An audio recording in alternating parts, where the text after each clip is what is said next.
Most of you by now know that I work at VIP Mortgage. A lot of you may not know why or how I got there. For us as LOs, we have a lot of options, and for me, VIP Mortgage was the perfect fit, the best place, in my opinion, to work. So if you have any questions about VIP Mortgage as an LO, or if you are a consumer and you're looking for a mortgage, you can reach out to me on social media, or you can reach out to anybody else that you may know at VIP Mortgage. And our website is vipmtginc.com.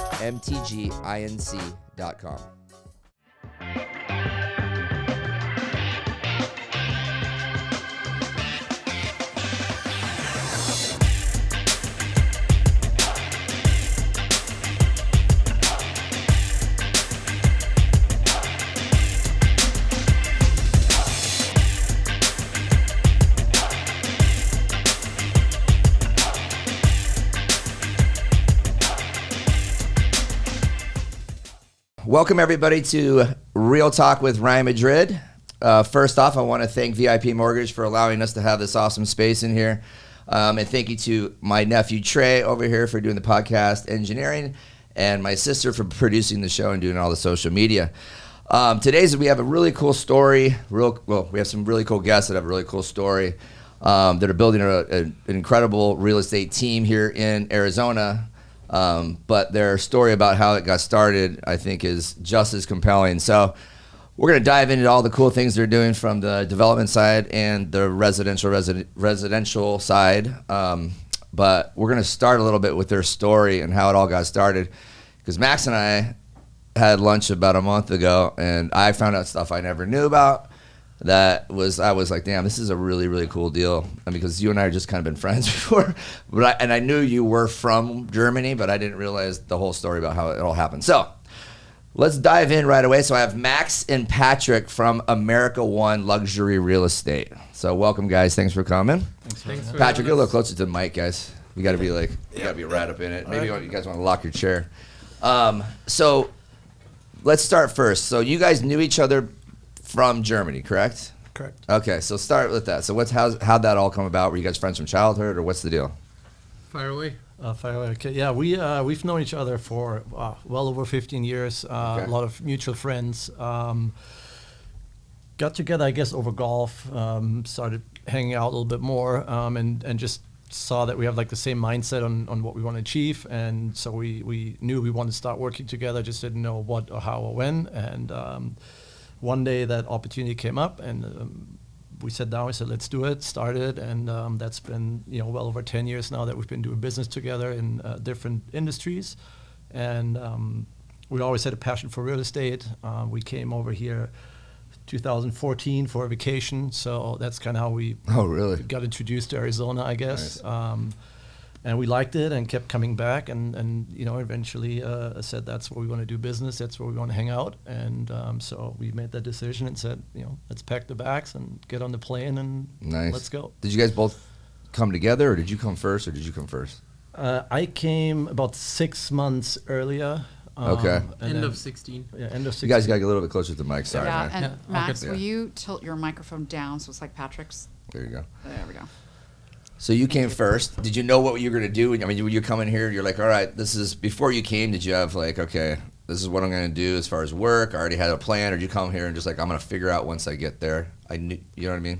Yeah, no, I think we said we're going to figure it out. We had an interest in real estate. When we stayed here on vacation and we saw how much that was, obviously, like, 2014, the market was still in a very different place. Right. So we're like, why are we paying these crazy amounts for Airbnbs if you can buy the same little townhouse next door for like $90,000, right? Right. So we basically, pooled all our money together and said, let's spend every dollar we have and let's buy one of those things. So we did, and then ended up using our Uber driver as a contractor to fix it up for us. Is that right? Yeah, it's true story. Yeah, we asked him, we're like, hey, we bought a place, it needs a little bit of work, and he's like, oh, I'm a contractor. We're like, cool, you're hired. So, it turned out pretty good. We liked it. At night, he had a reggae band. Oh, really? Yeah, he was a man of all trades. So, yeah, but, it turned out nice. We ended up... Where was that? Old Town Scottsdale, 68 in Camelback. Damn, okay. So you guys came in and figured it out real quickly where to buy. I mean, geez, that you can't beat that spot right now. Yeah, we were renting there, and I actually remember we paid about $2,500 a month, fully furnished, for 2 bed, 2 bath. and you could buy them for 90,000. So Was those the ones behind the Wells Fargo? Exactly. Dude, no kidding. Yeah. Oh, okay. That's like a retirement community kind of. It is. It is. Well, you would Joe be Jay, surprised. the owner of us, has a place there, and his grandma lived in it. Yeah, I mean, by now we did, I think, 9 deals in that little complex. It's a great little sneaky it's- spot. It's great, yeah. So that's kind of how we got started. And then when I came and we were like kind of figure out what we want to do, we said, hey, let's go down that route, because from when we bought it, what we got in rent and what it was worth, 3 years later, we're like pretty much doubled our money in 2.5 years. So we just had to figure out how we make this a business, right? And Right. that's kind of what we did over FaceTime, during the nights and stuff. And Max was still working in Germany, so we had to kind of figure out how we get it all done. And we, wrote like a mini business plan and did some research. And then once we thought we had it all figured out, he basically quit his job and hopped on the plane. And then about 5-6 months later, we got started.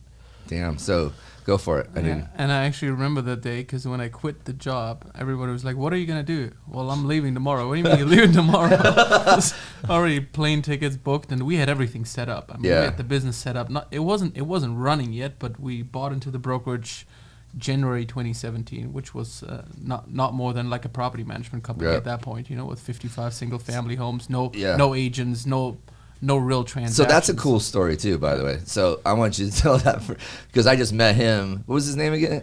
Oh, Steve? No, you meant Joe. Joe. I met Joe. So I met Joe at lunch. Dude, and it's just like that connection. It's like, but the three of you, I guess. It's actually 4. There's Steve. That's the finance partner. So Joe owned the property management company basically, and he was basically retired, kind of, right? Yeah. So, and then did you find him? Because it was an existing brokerage. You're like, okay, instead of us go starting our own, let's just buy one that already is existing. Is that why you did it? Yeah, pretty much. I mean, we looked into starting one, and you had to hire a designated broker and all that stuff, which we didn't have the money to do all that. And no license, no knowledge, no nothing. Yeah, we literally had nothing, right? So This is the American dream right here, guys. pretty much. Jesus. Yeah. So I just reached out to a bunch of like business brokers in town, and nobody had really anything for sale. There was one little brokerage for sale that we looked at the books and we're like, this is everything but a clean business. What the guy was doing. Right. So we stayed away from that. And then one day the guy called me back and said, there's someone that I sold a brokerage to a couple of years ago, but they're not really doing anything with it. Maybe they're interested in bringing someone up. And so he set up a meeting, and I met Joe and Steve, and we dialed in Max, and they're like, yeah, you know what?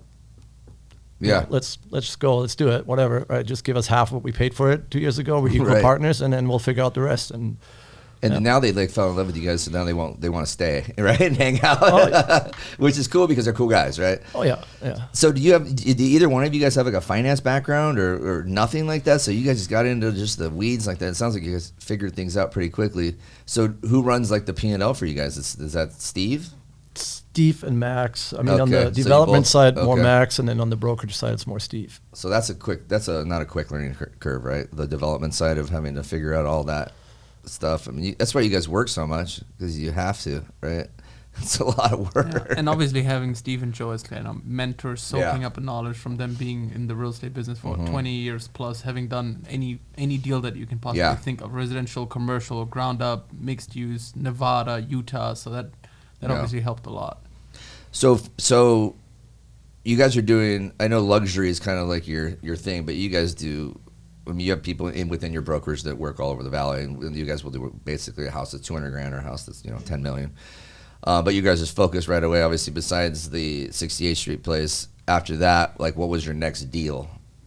Was it luxury, or were you guys trying to focus on just whatever you can do? Yeah, I mean, obviously in the beginning there's no money, so I think the second deal, there was like a $200,000 single family home in Mesa that we found on Craigslist, and fix it up, and same thing, guy from the gym helped us find a contract. Like, it was just that's just how we always did it, just like ask a million people. And I mean, you can't know everything, so you got to just figure out how to like learn and connect. And I mean, that's what we do to this day. Right. It's all that about was the first deal we actually brought investors on. So because we're obviously limited with funds, I mean, we were 50,000 each, and that was for the first deal, and that was it pretty much. No family money, no nothing. And then the second, third deal, we started to understand how to bring investors in. And like I said, nobody of us has like a finance background. I mean, we did both go to college, so we have degrees in management and economics, right? But the true art of like how to put a deal together, how the structure works legally, financially, we had no clue. Right. But we started to figure it out, and that was when we kind of realized the on-site, on the job, hands-on was more Patrick. And for whatever reason, I fell in love with the art of putting a deal together. Nice. Different investors from all over the world, and so you do have I know you, when I talked to you last time about this, you do have investors that are all over the place, right? So are they the first ones you guys went to? Was like people you knew back at home, or did you guys find investors here? Both. Yeah, the first one was a friend of ours locally that said, "What do you guys want to do? What do you need?" And we at the time said, "Hey, this is the deal we think is good," and basically promised her that we're gonna take care of her first. If she doesn't make money, she's gonna get her money. If we lose money, we'll cover it. Like we just needed something, and and I mean it barely made money, right? Is she still involved with you guys? She's still a very close friend, but not an investor anymore. Yeah. Just life changes on everybody's Yeah. part. So, but Absolutely. that's actually the only one out of probably 20 people that we work with that is no longer invested. Everybody else been happy and keeps rolling over, and that's kind of how it's been growing because we pay them their money plus the profits, and they just say keep it going. And I think on her end, mainly for the part, because the deal sizes that we do now, I mean, they're fairly big deals, and that's just not her kind of forte and her appetite. So no, I get it. I was talking to somebody else that does very similar to what you guys are doing, and the same thing happened. But he's also at the point now. He's like, dude, I have so many people now that want to give us money because we're showing success that we don't have enough deals for everybody, right? So he starts with like, we're looking for money, and now people are looking for you guys they want to give you money, and will you make them money? Basically, is what is going on. Yeah, that's exactly where we are. We have probably 4 or 5 guys that just hit up like Max every week and say, hey, I want to get the next deal guy going. We always say we're not going to do a shitty deal, just do a deal. So we're going to have to be patient. We might call you next week. We might call you in 2 months. Like we're not going to just start something just to start something. So we're kind of in the same position, and obviously very happy about that. But it's still a problem because those guys, they're not going to wait forever, and they're some point going to go somewhere else. But that's just we can't just do something just to do it. Right. So let me ask you a question about like the whole process of moving here and being able to work here and stuff when you're from another country and you have to get a visa and all that stuff, right? So do you guys still have a work visa? How does it work? So don't be so enthusiastic, by the way. Yeah, I'm trying to be. He's got something else on his mind right now. I'm trying to be correct with my statements. Okay. I don't want to get in trouble. Okay. Well, here's the thing: we can always delete anything you don't want that you don't feel comfortable with. So don't worry about that. Well, in the beginning, the visa that Patrick and I both have is kind of a extended tourist visa / a visa that allows you to prospect for business opportunities. Mm-hmm. That's pretty much what it is. It's a B1, B2 visa, allows you to stay in the country up to 6 months at a time, right? You can't work, but you can prospect business opportunities. And that's obviously a fairly fine line. Yeah. We obviously never worked. Right. We only prospected business opportunities, right? Yeah. And Makes then sense to me. And then Patrick, he'll tell his story. The initial plan was we both get an investor visa, so we got that on the way. And then Patrick was lucky to go on a different route, so I got left having to struggle through this process. But we obviously do everything together, so it's fine. But I have an investor visa. We both, I would say, completely underestimated the process on that. It was hell on earth. Oh yeah, and extremely. I mean, there's so much detail to it. I think the application overall was about 350 pages from tax returns from 10 years ago to proving where the money came from, what we did with it, business plan, yada, yada, yada. So that's my status right now. That allows me to, work under our umbrella companies and do pretty much whatever I want. And as long as I make money, pay taxes, employ people, and provide value, then I'm good. Which you do, so that's good. United States of America. He's doing everything he's supposed to. What about you, Patrick? What's your deal? While we were kind of working on it, I got married. So she was my girlfriend before I kind of moved here, and then we got engaged, and then in the middle of it, before we got officially the wedding, we had a courthouse wedding a few months earlier, and so that took care of for so me. you're a and, citizen now through. green card, Oh, yeah. green card, And then yeah. I think next year I'll be married for 5 years. So next year Oh, damn. I'd be eligible for citizenship. Yeah. Nice. Yeah, it's weird, dude, because it feels like you guys came on the scene like really hot, like fast. But that's probably just my perspective. But it actually, if I go back like the dates you just said, you kind of did, really. Like you guys made a splash pretty quickly. And I think it's probably been at least 4 years since I met you guys. So it's only 21. This was 16. You guys said you got really rolling? We got really rolling. He came in April or May 17. Okay. That's when we kind of really started. Yeah. So the house the house that was on. So you know how 44th Street turns. 44th Yeah. and McDonald. Okay. Yeah. So that house. I mean, that was like 2 years ago, wasn't it? Yeah. Okay. Yeah. So was that one of you guys' first like bigger Yes. flips? That was the first one over a million. Okay. So we kind of stopped at the $710,000 mark. That was the last one that we did, and that was in McCormick Ranch. And then we kind of, I don't know, accidentally, I don't even know, but it just happened. Yeah. Jumped to 44th Street, and Right. then from there, the next step was Paradise Valley, and that again just happened too. Yeah. And Well, now your it's- timing, you guys, is impeccable. By the Yeah. way, I mean, geez, I mean the way things have turned, and Yeah. you guys have like, I'm sure you've seen the difference between that house, what you sold it for then, what it probably would it sell today, Yeah. is dramatically different. Yeah. And I'm sure you made plenty of money on that house too, because that house, how much did they end up selling for? It was like a $2 million house, right? 1.66. Okay.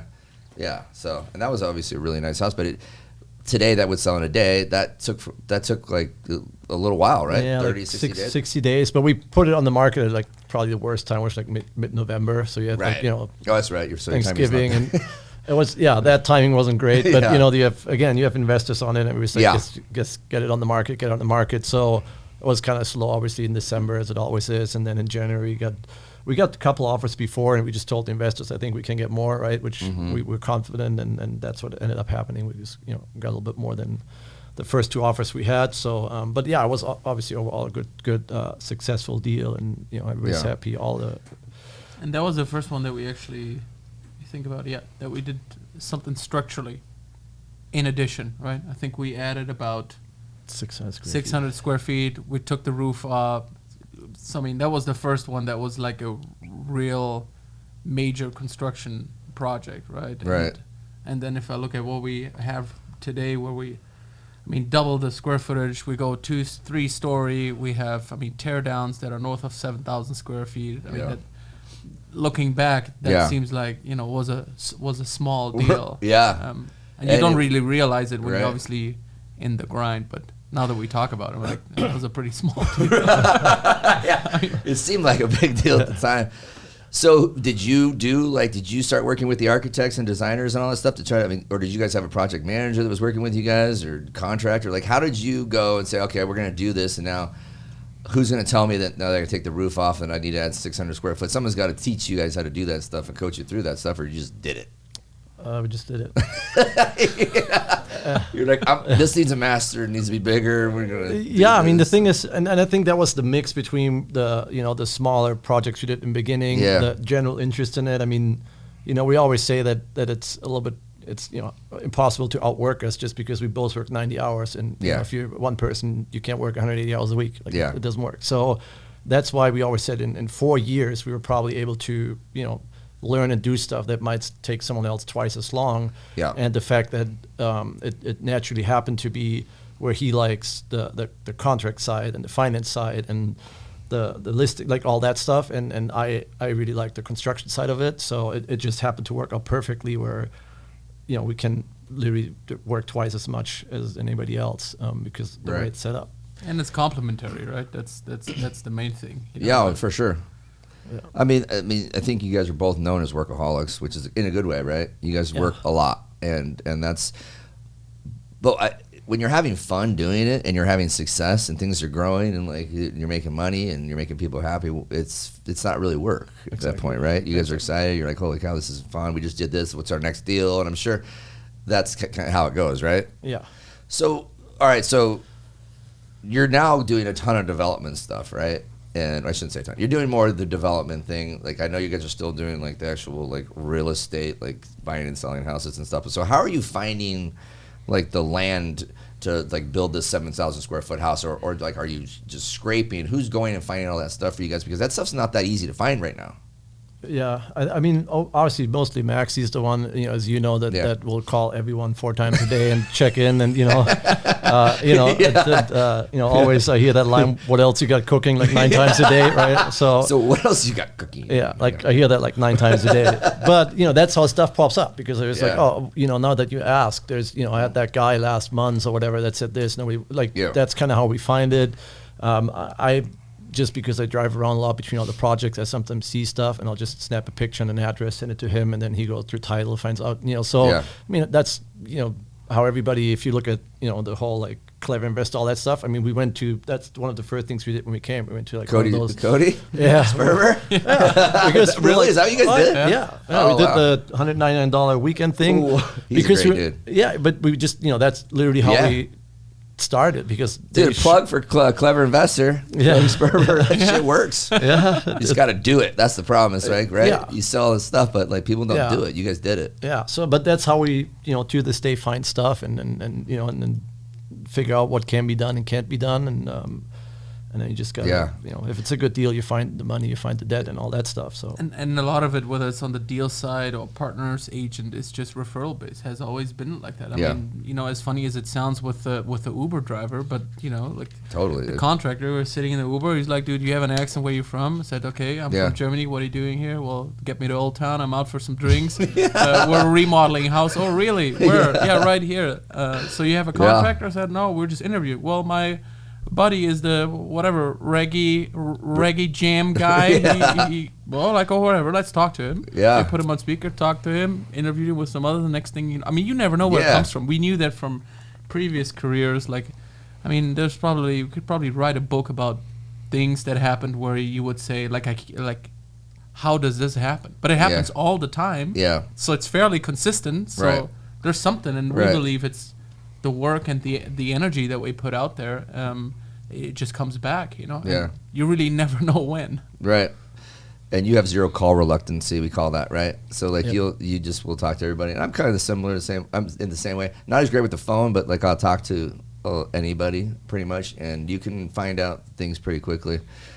We actually hired a guy that was Lyft driver at one point too. That was Stuart's Lyft driver. Took him home one night, and he was working here for us. So, you never know what someone's got going on and how they can help you. And regardless of that, you end up making friends, right? Yeah. And one of the things we had talked about before, you guys hired John, and is that right? Is that who you guys hired? Yeah, John. Okay, John, and. It was the same sort of deal, right? You just kept you guys just became friends because you just like commented like nice things about something he did, and it led you guys like talking, and then you guys went and had lunch or whatever, and then next thing you know, he's working for you, right? Yeah. And he was very successful at his other place. Yep. Right. Oh, yeah.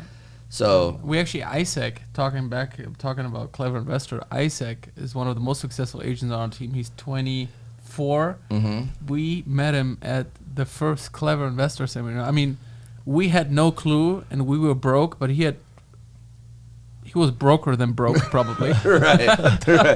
Right. But for whatever reason, we connected. He actually approached us, because I remember at the actual seminar, there was a task. You had to like call some people, or whatever, and like Patrick and I went all out, and that was in some form noticeable. And then Isaac was like, dude, what are you guys doing? We're like, no clue, but we're definitely on fire. We're killing it, but we don't know. Actually, the other day I saw a picture that he showed me where the first check that Patrick and I cut him was $250 for like a door knock, whatever. Oh yeah. And now, he's closing big deals. He's making a lot of money. Like, we've seen him literally from going from bird dogging all the way up with us to building this team, and I guess that's the biggest reward, seeing that. And even with John, who has been much longer in the business than we have, right? But seeing how his business is starting to shift and how much more fun he has, and how great it is to work together as partners, not to work for someone, just to correct you on that end, but work together, right? Yeah, that's cool. Yeah, well said. I agree with that 100%. I didn't mean work for you guys, but he works with you guys.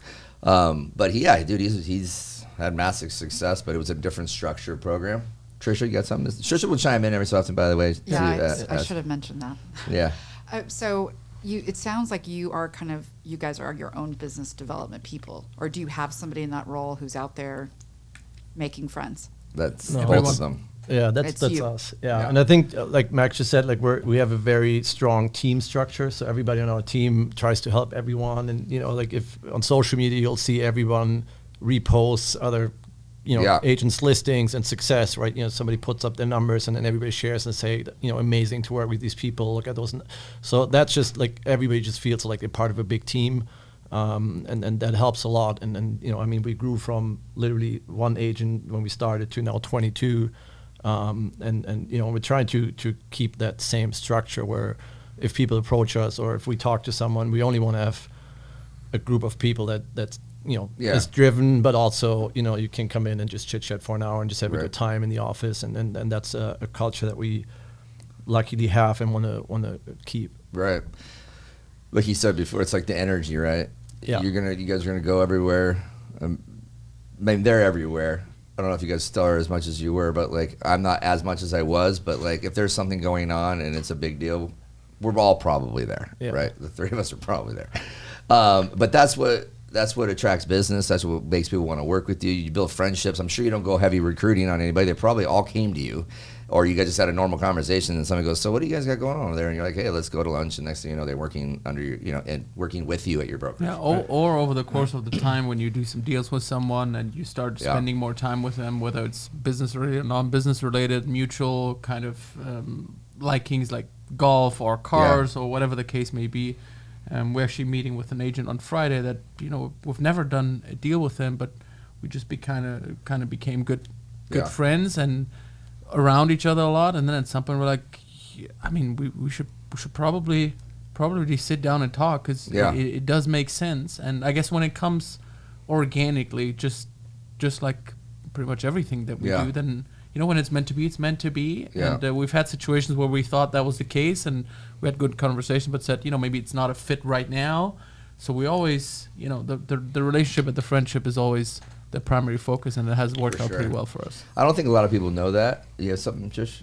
Oh, it looks like you're about to say something. I don't think a lot of people take that approach, and I think the uber successful people that are happy in life, let's not necessarily, that success is money, but it's also the whole picture, right? And it starts with just, with, like you said, energy. It starts with building friendships. Because at the end of the day, like, you want to work with who you want to work with. You got to work. You're working, like you said, 90 hours. You'd rather do it with people that you're like friends with, right, than having to deal with some guy or girl that's doing $100 million, but they're an asshole. Why not build up the person that's kind of just trying to figure it out that you love? Like, listen, we're gonna 100%, right? And that's the same way I think we've done it here, and most of the people here are friends or family. To be honest with you, like I said, my sister's here, my nephew's right here, and one of the Bree who works on our team, her daughter works for us, and friends from high school work here that we brought on board. Just like everybody that we've kind of brought here are people that we originally just had friendship with. But and I know that's a lot of the guys that do the same thing we do, same sort of deal. I mean, even Shane and Purvis, they were friends before they got introduced by a mutual friend, and then they became partners, and then, all that works. But so what's that? I do have a question now. So, do you foresee any of your old school friends from Germany coming over? Oh, I see. This is yes. They both smile. The thing is, over the years we had many of them that came for a couple of weeks, months to check it out. And some work with us. Some work with us even from Germany, right? They if they do social media for us or whatever, that stuff you can do. But I think it takes a lot to actually do it, right? So we have very good friends that went to college here, that spent years in the U.S. That that was always my dream to move there one day, right? And we said, we got literally the perfect situation for you. He's an agent in Germany. He's very experienced. He has way more tools in the back than we have, right? We're just two random dudes, and then he actually is in real estate and studying U.S. marketing. So technically way above us, right? But he just never pulled the trigger. He just couldn't pull the trigger. He came, he looked, he loved everything, and still great friends. But look, between 4 years ago when he looked at it and now, Now he's married, just had his second child the other day. So I think it's a huge thing to like literally say, I'm going to pack my bags, I'm out of here, and go somewhere else where in that case, he knows the two of us, which again, when we came, we knew my wife and that's it. Yeah. Like, there was some people we knew from the gym maybe casually, but it's not like you came here and had somebody to call the first night and say, hey, let's grab dinner. Like, no. So I think that's why we have a lot of friends that say we want to come, but we don't foresee anybody really coming. Yeah.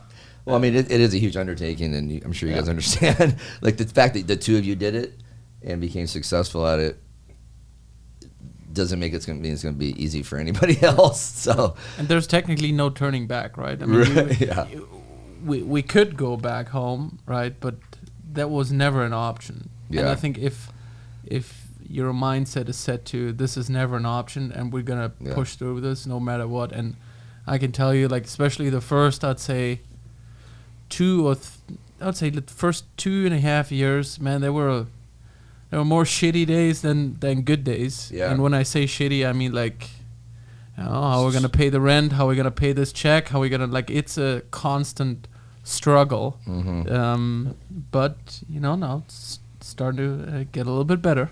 Yeah. And I guess the to have the knowledge that we're starting to know what we're doing, so now the skill set becomes your confidence, backed up by the result and the performance, so we know we can do it again and again and again. Yeah. So now it's sustainable, right? Yeah. And we can build it out. Plus, I mean, guys like Jonathan, Isaac, Ryan, Ashley, I mean, anyone on our team and our partners, I mean, the setup couldn't be better. Right. I was going to mention Ashley earlier because she's kind of got her own niche and how she handles, like, she's huge on social media. I know she kind of handles, like, outskirts of town, and she does a ton of stuff for you guys. Like you said, it's like just a partnership, right? So she's doing open houses for you guys, and whether it's in PV, but she might be out in Brado one day, and then she's all over the map, just working and grinding, and it's kind of cool to see her, her growth. And then we had mentioned you had mentioned to me that you guys had a deal, like, that you let, like, people with. This is super cool, actually. You tell the story, but how she's involved in, like, one of your guys' deals. Yeah, the most recent project we are undertaking in Paradise Valley, it's a 53rd and Doubletree. It's going to be about a 7,000 square foot spec home with a guest house and all that stuff. We actually partnered up with two of our agents and one of our partners, Joe, who you met, who happens to be general counsel, right? So we have the whole legal stuff covered in-house for anything, right?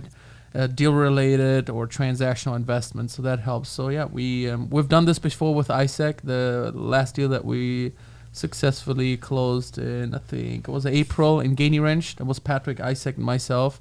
And then this one now we're partnered with Jonathan as well. So I think that on our end, being able to get the team involved and to kind of help them build revenue streams outside of solely the commission part, right? Which I guess by now we do understand the entire facet of how you can make money or build wealth in real estate. So I guess for us, getting them involved and taking a little bit off our shoulder at some point, right? Yeah. To where we can technically just be the investor one day and say, Isaac, Ashley, you run the project. That's kind of the goal, and to make them feel part of everything.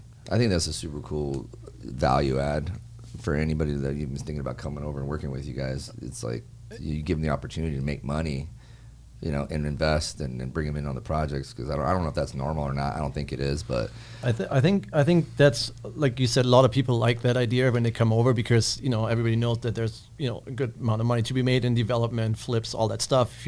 If you know what you're doing, if you know what are the risks with it and how you can manage those and all that stuff. And I mean, I was at Haley and Pat. It's a couple that joined us a few months ago. So they just bought their first flip a couple days ago, and then we're like helping them as we can, right? And that's like, everybody's so excited to get started, and they know they can. I mean, it's 20th Street, and I mean it's where we don't go usually, right? It's other side of 51. So, but I've been there twice the last 2 days, just hey, I would do this, you gotta look for that, do this now, hey, make sure you call that guy because you're gonna need him next week. You don't want to have a week of nothing happening because you didn't. So it's You're mentoring through the whole project. Yeah, and for us, it's like, very little. Yeah. It's very easy for us to help that way, but it helps them a lot. And I think by now, I thought about on the way back to the office, I think pretty much everybody in our office right now is involved in deal, either together with us by themselves. So pretty much everybody is tapping into that, sort of revenue stream. Yeah. So, and that's cool to see, and we're like happy and proud about that too. Like we're get excited when we see that they, crush a deal and regardless of where it is or what size it is. I helped Haley and Pat yesterday. Patrick probably doesn't know that because sometimes we just run in different directions, but in the right one, together. Ran them through the deal calculations. We have a pretty sophisticated spreadsheet to run deals literally down to the penny, start to finish, with every single contingency and sensitivity analysis you can possibly think of. Where did that come from? We build it. Well, we build it, yeah. Wow. We build it. And I wouldn't say we're like Excel gurus, but we know the right people and we understand all the moving pieces on a deal. And over the course of 3 or 4 years, we came up, that thing consistently developed. And now I would say we have it to a point where it's, I personally have not seen anything as dialed in, but granted, we do have the backup with our partner who's finance, private equity, accountant. Right. We've done a couple of deals, so this thing is really, really solid. So running her, and actually John through it because he wanted to see the numbers on the deal and understand the deal manager a little bit better. Where quickly you come to a realization, we haven't thought about that. Well, wait, how much is the insurance on that? Okay, so holding period. What about the contingency here? So you walk through this, and then, as we were all done, I said, okay, I'm going to populate this thing now. It's going to show you pretty much where you're going to end up most likely. Mm-hmm. And she's like, oh my God. I said, it's going to be fine. And it ended up being like a 22% cash on cash ROI over the course of 6 months. So it's a cosmetic flip, right? Yeah. With contingencies and everything, but it ended up requiring more cash than she thought, adding everything up, right? The acquisition component as well as the holding expenses, some contingencies. Mm-hmm. But I guess going through that process and being able to provide that value. I mean, it took me 1 hour yesterday, but all in all, it took Patrick and I 3 or 4 years to really figure this out. But we spent a lot of time putting this thing together, and now to be able to provide that value is just, she called me yesterday and she said, I can't thank you enough. And I'm thinking, this is easy, and I love to do it, but to get that appreciation and be able to help is just cool. Dude, that's awesome. Givers. You ever read the book Giver's Gain? Yeah. Okay, it's a great book. Yeah. That's you guys. So right now, let me ask you real quick for that. So someone comes to you with a wholesale deal, they think it is, right? So they're driving by and they're like, you don't ever go with this, right? So you're driving by and you see this dilapidated house and you're like, if I get this house, and I can lock it up, what do I need to buy it at? And do they come to you and be like, use your Excel spreadsheet to figure this out real quick, or do you guys do a different model? I guess by now we do get a lot of deals sent, but I do have to tell you, 95% of the time when they think this is a deal, it has nothing to do with a deal. And for me to figure it out by now, even Patrick, either one of us, in our pockets, granted, like Paradise Valley, McCormick, we quickly scan a deal. I don't need to even go that far to put it in the deal manager, because just by doing this every day, knowing the streets and knowing the financial component, I can tell you pretty quickly it's not a deal. And actually, funny enough, that happened. I've been that guy on the other side. So you know how that goes. Where I'm like, this is a deal. No, it's not.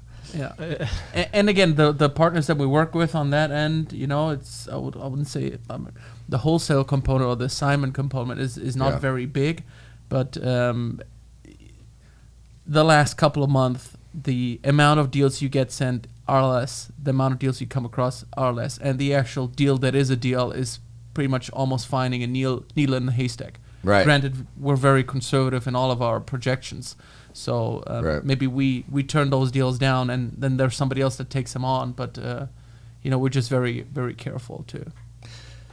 Trish. Question. So listening to you, I know you said you don't have a finance background, but that sounds like a well-oiled machine, and it sounds very German. So how much do you think, your upbringing, your culture, your nationality, how much of that has informed your success today?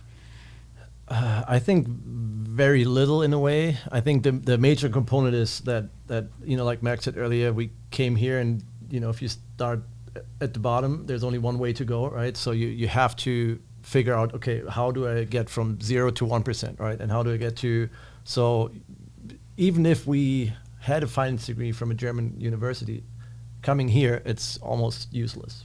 Right. Because the systems are so different. And so, we spend a lot of time and money talking to CPAs, talking to financial advisors, talking to other developers, again, that's just where, you learned as you went. And that's always why, we take every single meeting, no matter who it is, and there's like, oh, you're so busy, I don't want to bother you. And we're like, no, we're busy because of that, exactly that. Like, we want to take that meeting. We want to talk to you, and maybe they learn 90% and we learn 10% on one meeting, and the other one is the other way around. Depending on what the topic is, and as you said, as long as you're open and you're willing to share what you know and what you do, other people do the same. So there's great builders in town and great agents that may even have that reputation that they're closed off or they're hard to whatever, right? We don't have that with anyone because we're always we nothing but respect for anybody that's doing what they're doing. Totally. So, hey, you're doing amazing.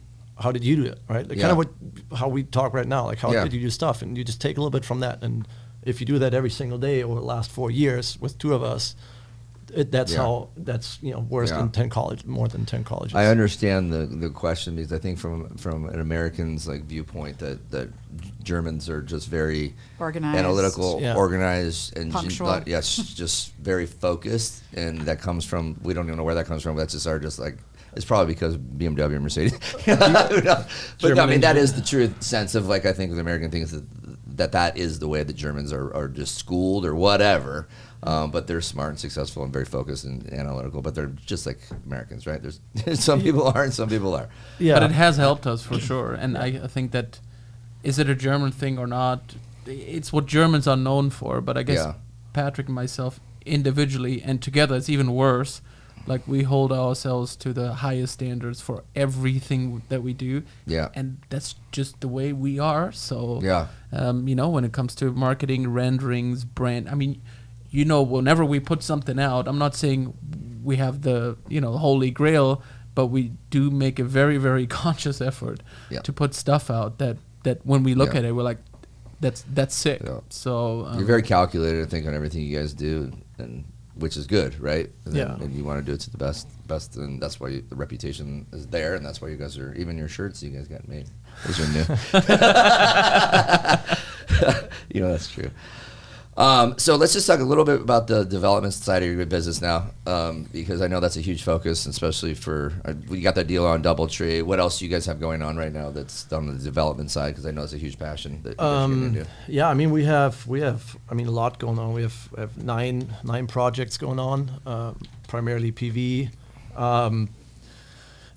That's what we love to do, and I think as that part of the business grew, we kind of got to appreciate it more and more. Obviously, came with a lot of challenges. Again, same thing. We didn't have the education. We're not an architect. We're not a structural engineer. Not an architect. None of that.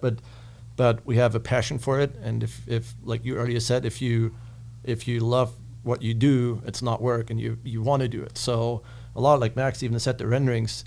At some point, I'm like, I want to be able to do 3D models. I want to see what the kitchen's going to look like, right? Without having to wait 2 weeks until somebody sends it to me, or to pay, $1,000 every time I need a rendering. So you work from 6 in the morning, you come home at 8 at night, you spend time with wife and baby, and then at 10 you turn on the computer and you watch YouTube videos for 4 hours on how to render. And you do that over 6 months, and all of a sudden you render a 7,000 square foot house that you can walk through. And it was like, is that how that happened for real? Yes. Jeez, yeah. But it's it was, everybody says it's that's just work, like you're crazy. Yeah. But if I could have watched Netflix or do that, I would have preferred that. Yeah.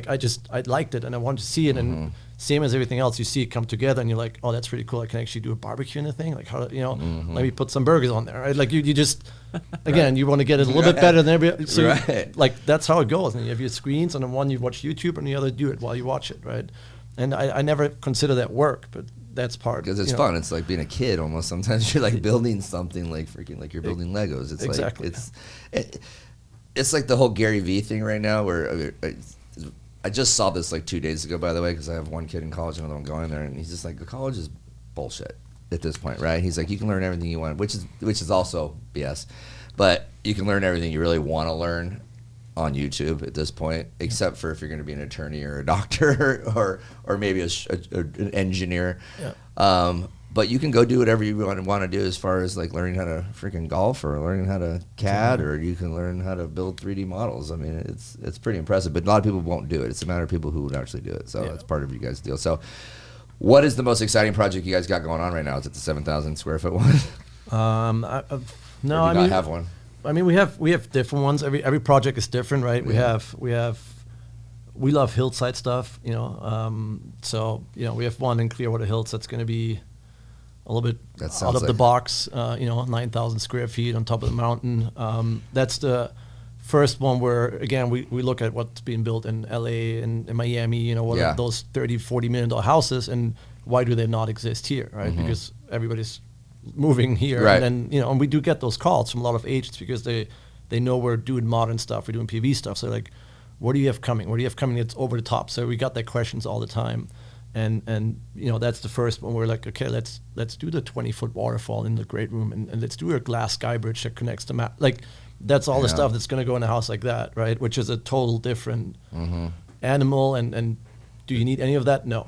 But somebody that's going to pay $15 million for it, they're going to want to show that to their friends because that's why they pay that money, right? So I think for me personally, that's probably my baby that I'm really excited about. But they're all great and they're all different. And are they all single family residences or okay? Yeah. You guys haven't dipped into the commercial side yet? Multifamily apartments. On the transaction side, we've done a handful of commercial deals this year. I mean, even we've done a 70,000 square foot commercial industrial building in Eloy. So really? I mean, we do everything. Well, that's a different podcast about that one. But I mean, that's again how that does. Like Max said, how does something like that happen? Is like a showing on a Sunday afternoon, a neighbor walks by, you start talking. Oh, I'm a commercial, I'm residential. And all of a sudden, like, oh yeah, I got something off market that's 70,000 square feet. Yeah. Well, that's random. Okay, how much is it? And it's within 100,000 of what the budget. I mean, it was just like when he said it, we both looked at us like, it's a done deal. We haven't seen it, but I think it works. Yeah. And, the client went there the next day and closed 2 months later. So good for you guys. That's then you guys first went to Eloy. No, never been. So you discovered there's a place called Eloy. It is. Yeah. They have skydiving. That's the skydiving capital of Arizona. Oh, is that? Eloy. Yeah. See, fun fact. Yeah, we actually never went to the state. You've never been there? No, because better. Yeah, we didn't go. But I mean, it's that's just what we do. So we're just.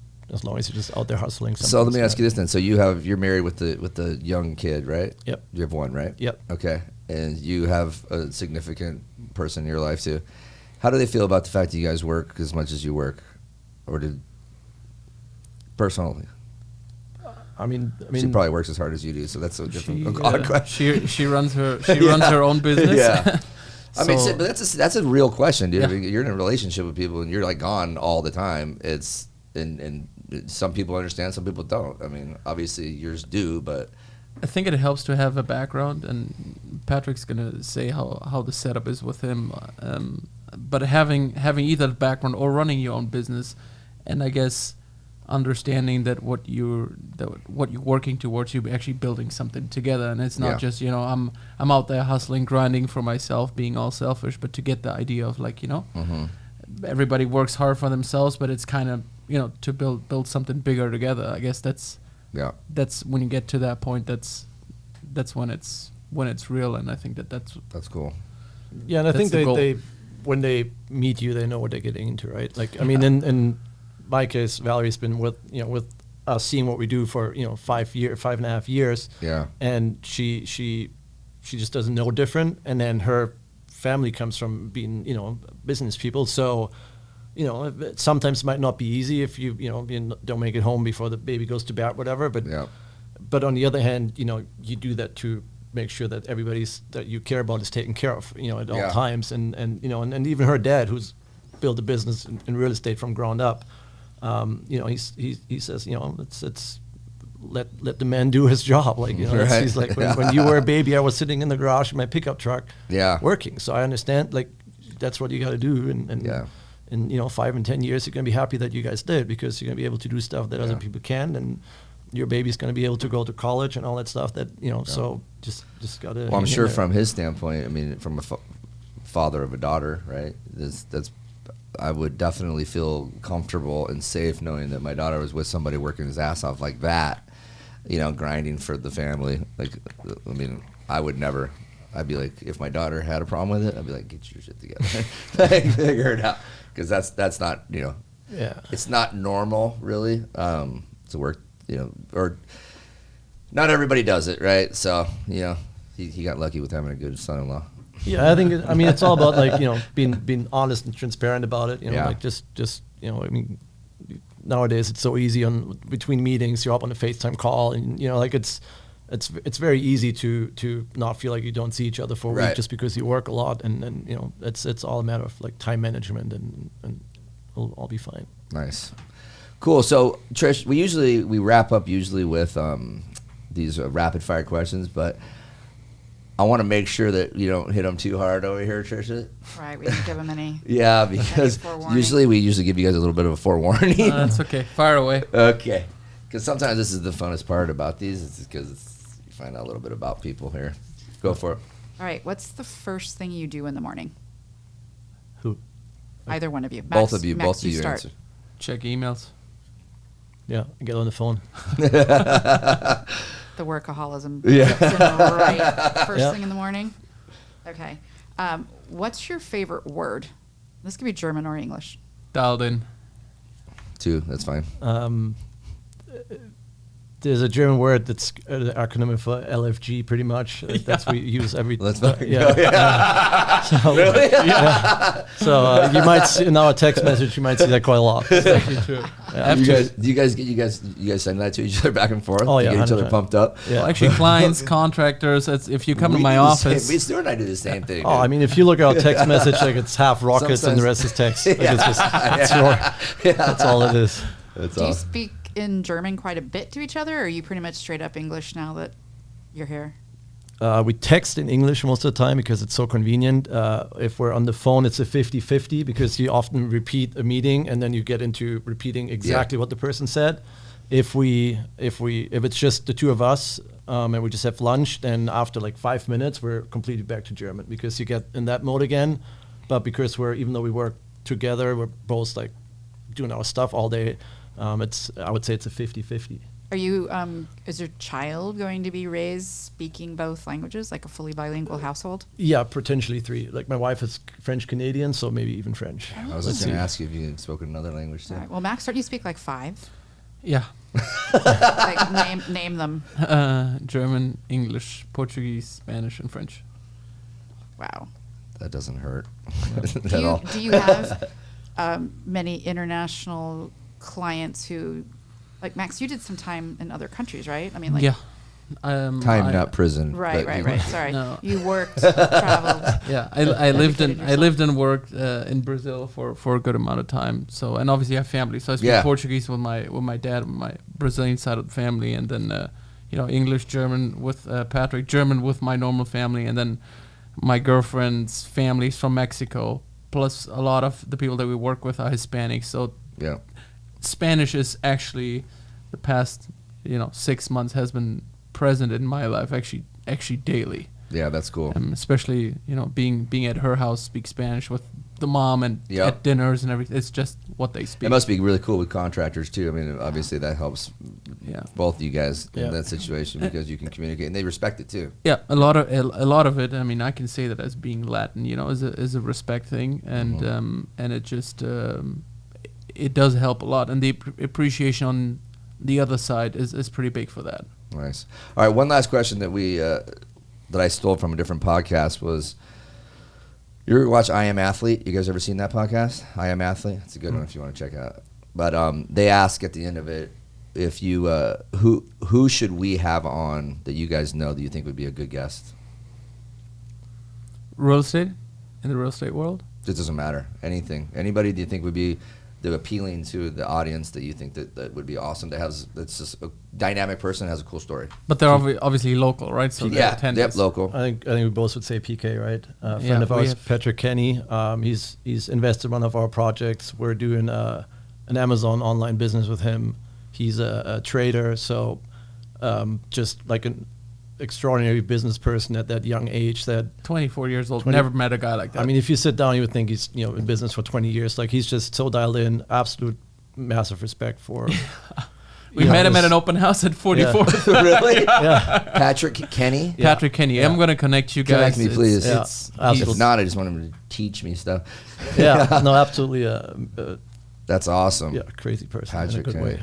Yeah. Cool, guys. Well, thank you so much for coming, dude. We really appreciate it. This was awesome. I learned a lot today about you guys, but I think that the audience, what I like about this sometimes is like you dig into other things that people just don't know about you guys, or just about all of our guests, and the feedback we get is from friends. They're like, dude, I didn't know about that, or it almost, not that you guys already don't come across as great guys that are easy to get to know, but like it's even cooler when you dive down a little bit deeper and get into a little bit more than that. But so again, thank you Trey for helping here. Obviously he's a full-time guy now. And my sister for doing my sister Trisha Madrid. She doesn't like when I just say it's my sister. She works here at VIP Mortgage as well. And again, thank you VIP Mortgage for this awesome space. It's ever evolving, but it's going to be even better next time you guys come in when there's actually a desk there that fits both. And not T-shirts on the lights, but that's actually a cool little That's deal. cool. I would keep that's that. what it is. So everybody, please go onto our YouTube page, Real Talk with Ryan Madrid. Like and subscribe. Hit the bell. Go on to Instagram, Facebook, LinkedIn, Real Talk with Ryan Madrid.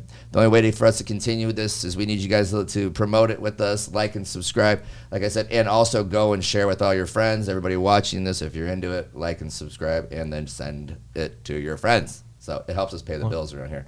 So again, thank you, everybody, and we'll talk to you next time. Thanks. Thanks, guys. Real Talk is brought to you by Escrow, the letter S, Grow. Disorganization and constant communication are huge problems in the real estate journey, and it's an issue that I think most real estate agents, well, at least some real estate agents, struggle with in their CRM systems. There's a lot of options out there, and a lot of people have different ones. And when I'm speaking with the agents that we work with, or that are our referral partners, the big hurdle is the actual creation of the templates and actually creating the automation that goes out for milestones. So Escrow kind of takes all that away. So everything's pre-written for you. You have multiple choices to go from, to choose from, I'm sorry. So if you're looking for a CRM system that is super easy to use and will eliminate a lot of the confusion and the heavy lifting up front, go to escrow.com, the letter S, grow.com.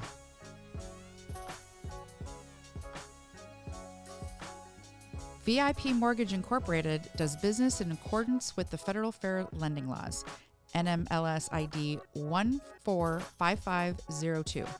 For state-specific licensing, please visit www.vipmtg.com/national-licenses/. VIP is not acting on behalf of or at the direction of the FHA, HUD, or the federal government. VIP is an equal housing lender.